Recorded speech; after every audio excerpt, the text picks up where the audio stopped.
All of these people in my life acting berserk. I'm feeling all pissed off and hurt. I need to know if I am the jerk. Oh, am I the jerk?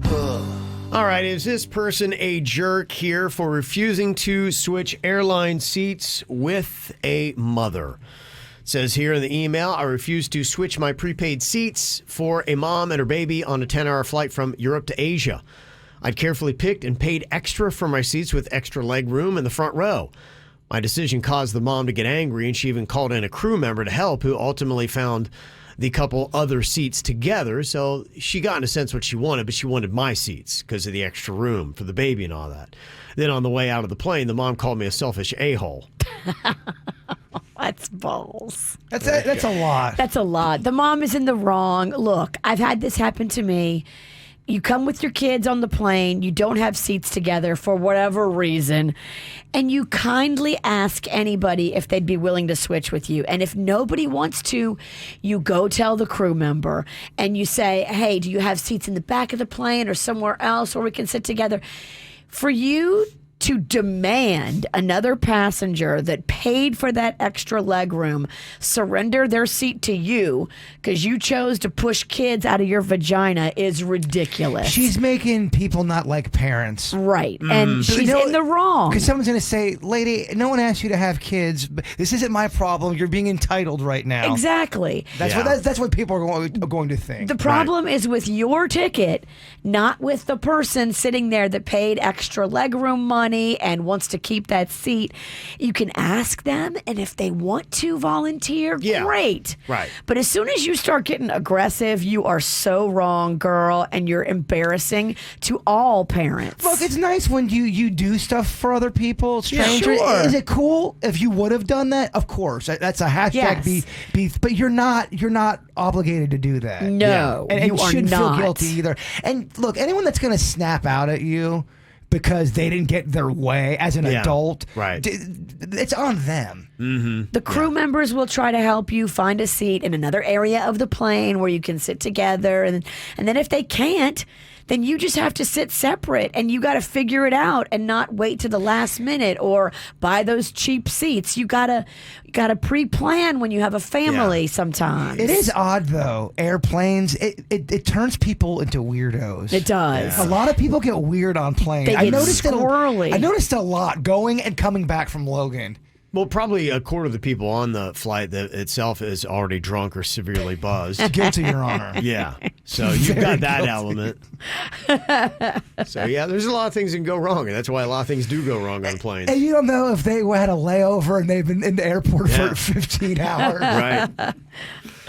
Okay, somebody want to know, am I a jerk for leaving someone else's information on a damaged car? It said, yesterday, 3 coworkers and I went out to lunch. I drove. One of my coworkers was getting out of my back seat, and the door dinged the car next to us. It was bad. So we're not talking about a tiny dent, but a deep scratch with bare metal exposed.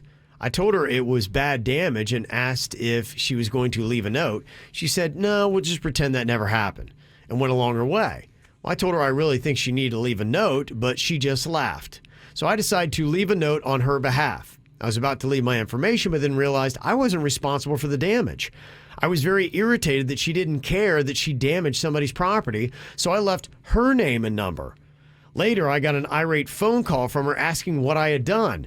I told her I left a note explaining the damage and who the owner of the car could contact for repairs. She said I was a jerk and was taking Christmas away from her kids. And I was too uptight since door dings are part of owning a car.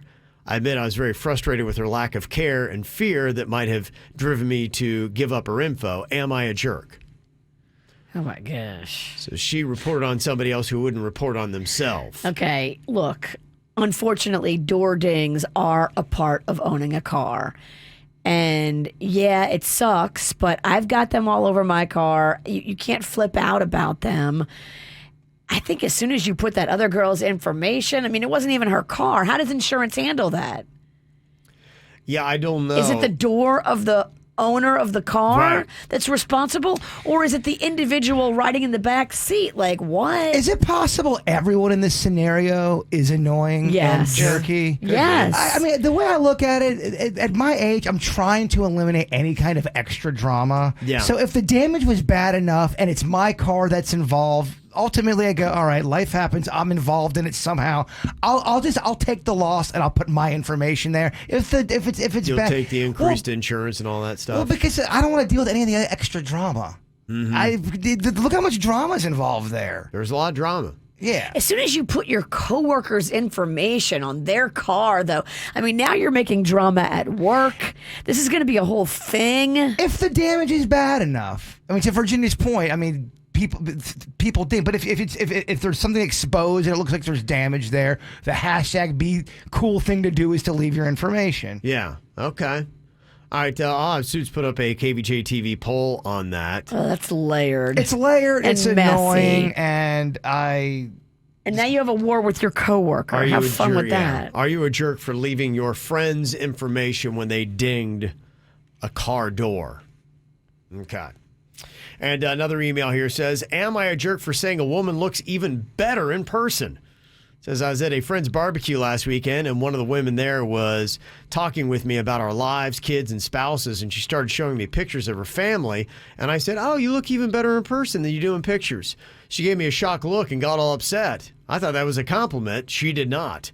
My wife said the comment was a little tone deaf and that I was being a jerk for doubling down on how I was right. She said, you know what, just take the L and learn from it. So am I a jerk for telling a woman she looks better in person than in pictures? I agree with your wife. Don't comment on stuff like that. Just say everything looks great. The pictures are beautiful. You don't have to give like a commentary on pictures as opposed to real life. Either way, because sometimes people will come up to you and say, oh, you look way worse in person. You look better in pictures. Like, it goes both ways. So don't say it either way. it's all depending on what your strategy in life is. You're giving a compliment with a little bit of baggage. You're basically saying your pictures don't look that great, Right. and You look terrible in pictures. If you want to say, yeah, that's just how I feel, and I'm speaking the truth, and I'm being honest. Good. Go to bed like that. But just know not everyone's going to always jive with that. Don't speak your truth if it's about somebody else's looks. Their looks have nothing to do with your truth, and you need to drop that real quick because you're going to just start trouble wherever you go. If you're at a business meeting or a business party, the smarter move would be, Kevin, you look great right now. It's not, Kevin, you look so much better. And you're throwing a neg. Right. There's a neg in there, and not everyone's going to always jive with that. Yeah, compliments can get you in a lot of trouble, actually. They can. It's a weird thing. And I've found not going too far in your compliment is usually the best way. Something simple and sweet and in the now. Yes, and say the pictures look lovely and leave it at that. Yeah. You don't have to comment on her picture appearance as opposed to her live appearance because it's just too busy. You got all comparative. Don't. But but also too, I don't think you are. Let's move on. This is not a big deal, and people can be sensitive as well. True. Overly But sensitive. learn from it. Say less. There's a lot of people who would not take offense to that. If someone said that to you, would you take offense to that, Kevin? No, it wouldn't bother me. Yeah. It takes a lot to offend me. It really does. And you have to also get to a point where people's opinions of your photos don't really matter because people are stupid. I think there's the greater lesson is Yeah. not caring what everyone thinks about everything about you. Absolutely. Don't let it affect you because you need to not care because everybody's opinion is going to be different and none of them matter but yours and your man or your woman. Well, whether you have great photos or awesome photos or you look great in person, or you're always going to get someone who doesn't like what you got cooking. Yep. It's the way it is, no matter what you're doing in life. It's life. It's Yeah. true. On the coworker that dinged a car so badly it left a pretty deep scratch in it. Somebody said the woman who dinged the car said that, quote, her Christmas was taken away from her kids, but what about the car that was damaged? Maybe you took Christmas away from them and their kids.